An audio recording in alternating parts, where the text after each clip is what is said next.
Para pilot nggak bisa makan hidangan yang sama saat sedang bekerja. Bayangin, kamu dalam penerbangan lintas samudra. Pesawat lagi terbang di atas Samudra Pasifik. Pramugari yang menyajikan makan malam. Semua orang menikmati pasta, tapi rasa sausnya kok agak aneh ya? Mungkin itu nggak masalah. Toh, kamu lagi makan di pesawat. Mustahil rasanya kayak masakan koki bintang 5. Waktu berlalu. Oh tidak, kamu benar. Memang ada yang salah dengan makanan itu. Tapi kalau semua penumpang menghadapi masalah yang sama, pasti para pilot juga. Untuk mencegah kedua pilot mengalami gangguan kesehatan, dianjurkan mereka nggak makan hidangan yang sama di waktu bersamaan. Dalam skenario itu, jika satu pilot merasakan sakit, pilot yang satunya bisa mengambil alih. Ini bukan aturan wajib dari Federal Aviation Administration atau lembaga regulator penerbangan sipil di Amerika Serikat, tapi kebanyakan maskapai punya aturan tersendiri tentang ini. Pramugari punya akses ke peralatan tersembunyi kayak stimulator detak jantung, penambah oksigen, alat pemadam kebakaran, dan lakban. Tapi mungkin alat yang paling menarik adalah borgol. Benda ini untuk melindungi penumpang dari penumpang lain dan kadang dari diri mereka sendiri.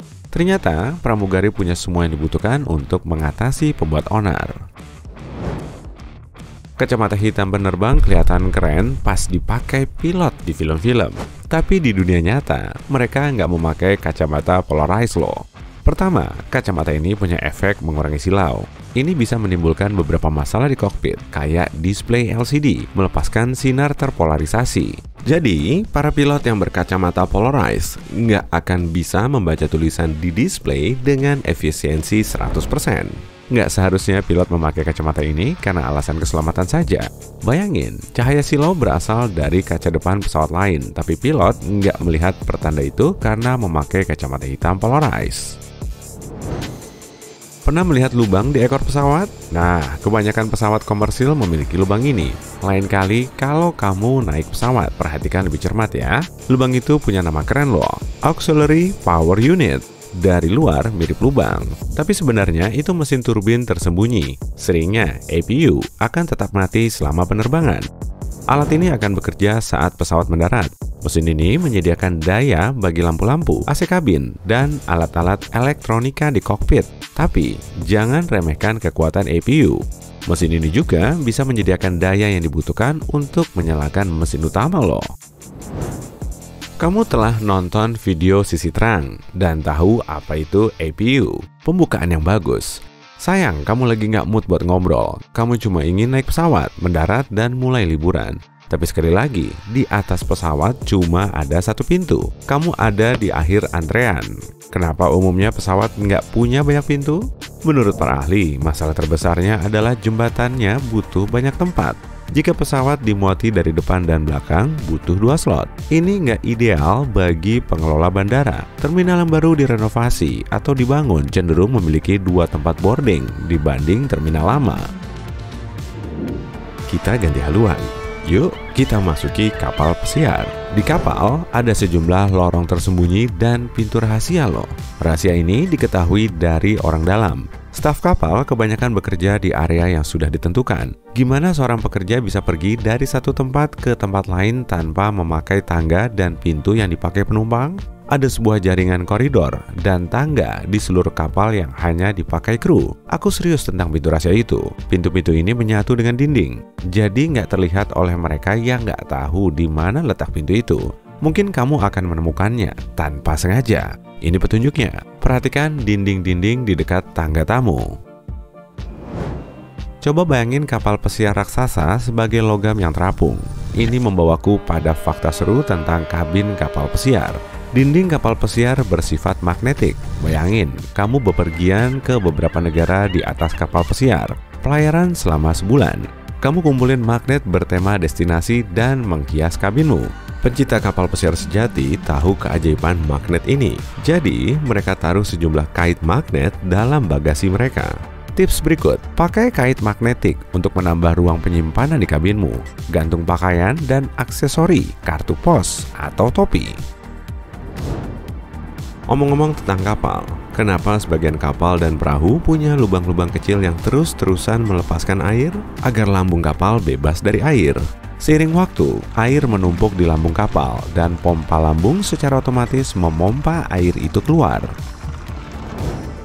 Kapal nggak punya lampu utama. Dengan lampu utama bisa mencegah kecelakaan.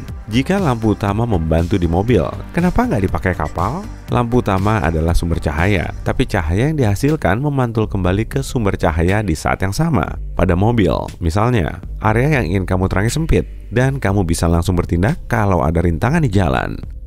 Di kapal, hal ini sulit sekali dilakukan. Sumber cahayanya harus cukup kuat untuk menerangi area yang ingin dilihat kapten.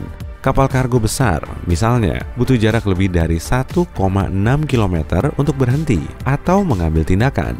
Selain itu, bayangin harus seterang apa lampu kapal untuk bisa menerangi seluruh area di depannya.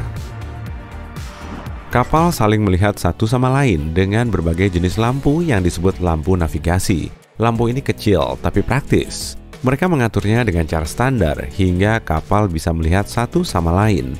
Serunya, mereka bukan cuma melihat satu sama lain dalam gelap, tapi juga saling mengerti gerakan dan arah masing-masing. Ini contohnya, bayangin sebuah kapal dengan dua lampu navigasi, yang di bagian depan lebih rendah di dekat lantai kapal. Yang satunya, yang di bagian belakang kapal jauh tinggi. Ini berarti kapal itu bergerak ke kanan. Kapal ini bisa melewati kapal lain dengan aman tanpa menabraknya. Kereta api nggak dilengkapi dengan sabuk pengaman. Agak aneh juga. Tiap kali terjadi tabrakan yang melibatkan kereta, masalah ini muncul. Hampir nggak ada di dunia ini kereta api yang dilengkapi sabuk pengaman. Berbagai studi telah dilakukan seputar masalah ini. Sebagian bikin simulasi kecelakaan dan hasilnya mengejutkan. Dengan memakai sabuk pengaman di kereta, justru bisa berpotensi meningkatkan jumlah korban luka. Di mobil, sabuk pengaman sangat efektif untuk melindungi penumpang dan selalu dipakai. Logika di balik sabuk pengaman adalah melindungi orang ketika tabrakan menyebabkan berkurangnya kecepatan yang mendadak. Sedang kereta membawa begitu banyak momentum hingga nggak bisa berhenti dengan cepat. Di pesawat, penumpang memakai sabuk pengaman saat lepas landas, mendarat, dan jika terjadi turbulensi. Di kereta, nggak ada hal-hal seperti itu. Masuk dan keluar stasiun bukan risiko tinggi. Para ahli percaya fokus dan investasi adalah cara lain untuk meningkatkan keselamatan di kereta. Sekarang, kamu lagi naik kereta. Kamu lihat keluar jendela. Ada batu-batu kecil di sepanjang jalur kereta yang mengiringi perjalananmu. Secara resmi, batu-batu ini dikenal sebagai balas. Perannya sangat penting. Balas menyangga dan memelihara trek kereta. Batu-batu itu bukan ada di sana secara kebetulan. Sekarang, lihat batu-batu itu lebih dekat. Bisa kamu lihat, di trek kereta nggak ada satupun batu yang dipotong halus. Sebab ini bukan batu biasa yang dituang secara acak di rel kereta. Tiap batu punya tepi yang tajam. Tepi yang tajam saling menahan. Batu-batu ini melindungi rel kereta dari benturan keras. Bebatuan ini juga memudahkan drainase air saat hujan deras dan mencegah tumbuhnya rerumputan. Nah, bayangin kalau bebatuan itu diganti dengan kerikil bulat. Kerikil ini akan meluncur, lambat laun balas akan menyebar, dan trek kereta akan runtuh. Hal yang paling nggak kamu inginkan untuk terjadi, terutama jika kamu penumpang kereta itu.